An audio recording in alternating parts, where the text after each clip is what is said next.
Hi, I'm Randall. I grew up along the coast of Maine, and that's where my love of the ocean started.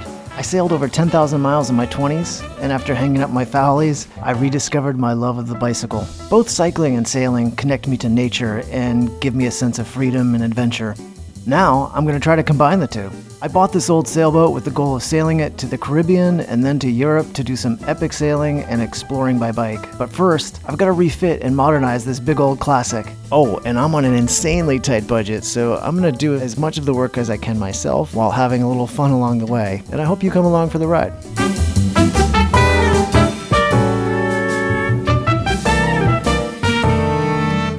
If you're like me, you sometimes put things off that seem like a lower priority, like a haircut or changing the oil in your car. Other things in life just take precedence. For me, that meant putting off boat work to enjoy it for the full season. And by full season, I mean I was pretty much the last boat out of the water in November, which is really late for New England. So now it's time to head north, haul the boat, and get those bigger tasks taken care of finally. I will say, I did have a few nervous nights trying to fall asleep with visions of that stuffing box letting go. Even though I monitored it almost daily, it was still in the back of my mind.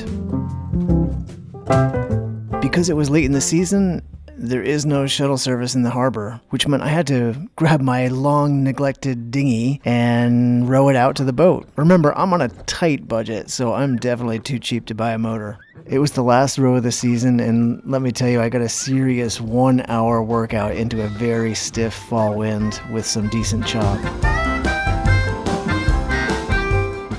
Just want to take a second and say thank you to our newest Patreon supporters. Without your support, this production just wouldn't be possible, so thanks very much.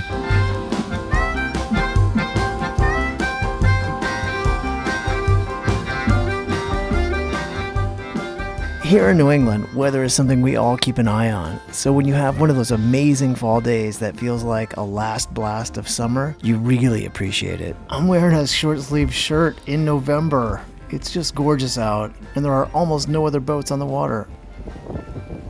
I'm feeling super fortunate. During the trip, I was keeping an eye on engine coolant loss and the engine temperature, and also the stuffing box leak, which was kicking off water, but nothing major. The trip to Bristol took a few hours, and we got it on the mooring and ready to prep for the hauling in the next day or so. The yard had told me that I had about a 1 to 2 day window to get everything ready for them to haul. I felt pretty fortunate that I had this amazing weather window of awesome fall weather to not only bring the boat up to Bristol, but also to just have some light, sunny breezes while I was prepping the boat. The first order of business was to take the sails off. My mainsail is furled in the mast, and my jib is furled, and then I've got my mizzen behind me here. All has to come down in order to haul it. So I've got a few hours to do this myself and flake the sails and put them away. I had better get started because there's actually a huge storm that's coming up the coast from Florida. If you're wondering if you're boating correctly, that's how you know. If your bag doesn't have some blood on it, then you might not be boating correctly. Here we go.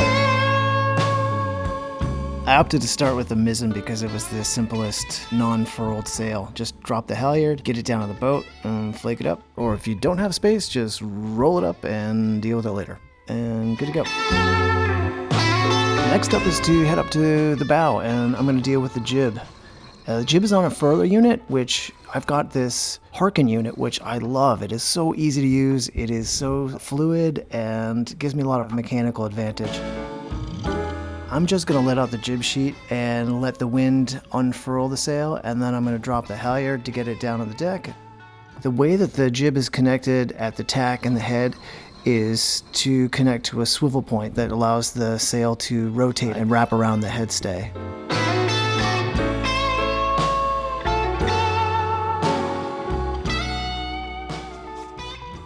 So the base unit is really similar. It's just a rotating drum that rotates around the forestay. What's interesting to note about my boat is that the way that the drum attaches to the tack is very similar to how my mainsail attaches, which is just this little shackle wrapped with some super strong Dyneema. It's a simple way to attach the tack of the sail down to that shackle. The shackle and Dyneema combination gives the ability of the sail to wrap and twist and still keep the right tension.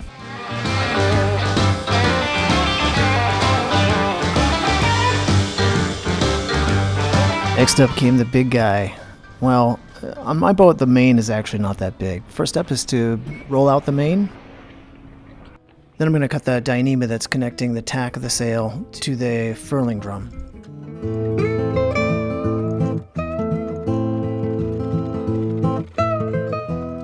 And just like the other sails, just drop the halyard, which you'll see is a little bit easier said than done. It came down about 3 or 4 feet. As you can see here, it's snagged up pretty quickly, trying to get it down. As you can see, I've got this wire halyard, and being exposed to the elements for 18 months or so created a little bit of surface rust and corrosion, and that made it a little bit sticky, and it's also kind of wrapped around itself in a funky way on the winch, so I had to wiggle that loose and put in some special sauce to try to lubricate it to keep it moving.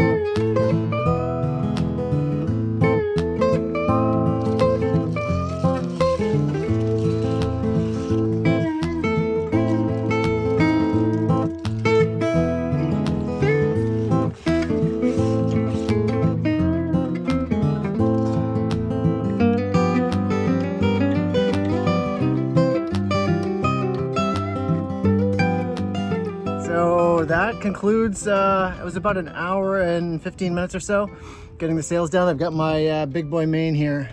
I'm gonna do a little alligator wrestling and try to get this in the cabin out of the way.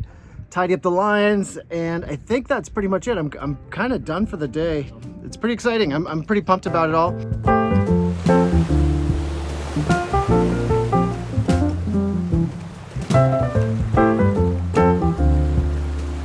Exciting day for me. It's early in the morning. It's about 7 a.m. So I'm shooting up to the boatyard, and we're gonna take her off the mooring and put her in the lift and haul her out. It'll be interesting to see how she fared with all the growth. I know there's a ton of growth. For me, this marks a milestone of really digging into a lot of the bigger projects and making the boat better and bringing her up to more modern standards. This is really step one of the journey.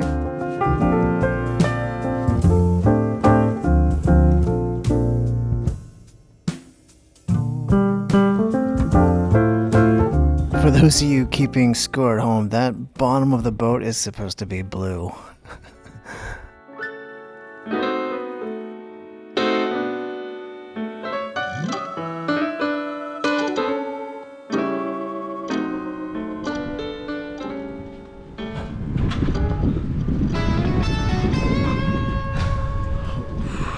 Shame. Shame.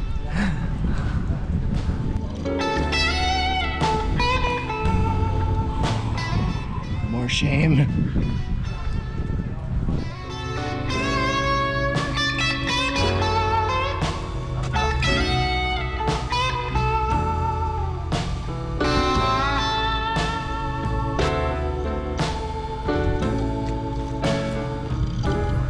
This is just gonna slow you down a little bit.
Thanks for indulging me through the power wash. I hope you found that somewhat satisfying, like I did.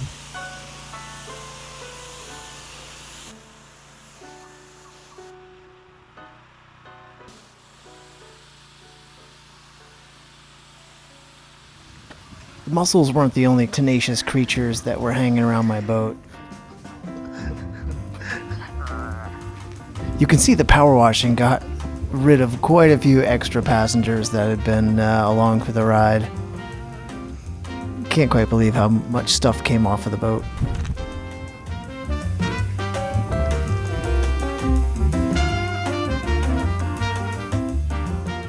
Next stop was to have the travel lift bring the boat over and drop it off on some stands, and then I can get busy getting ready for the mast to be unstepped.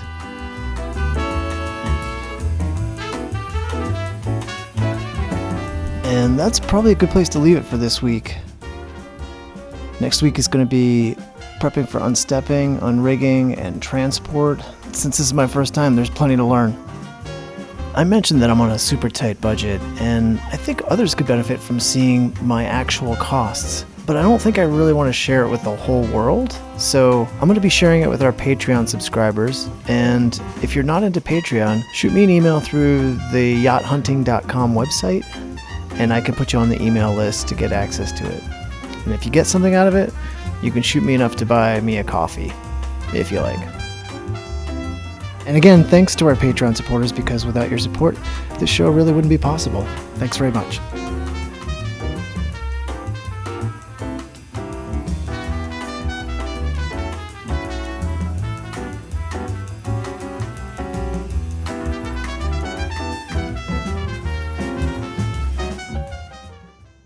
So it's an exciting day for me. Oh, it is not really. Ow. But really what I'm interested in, oh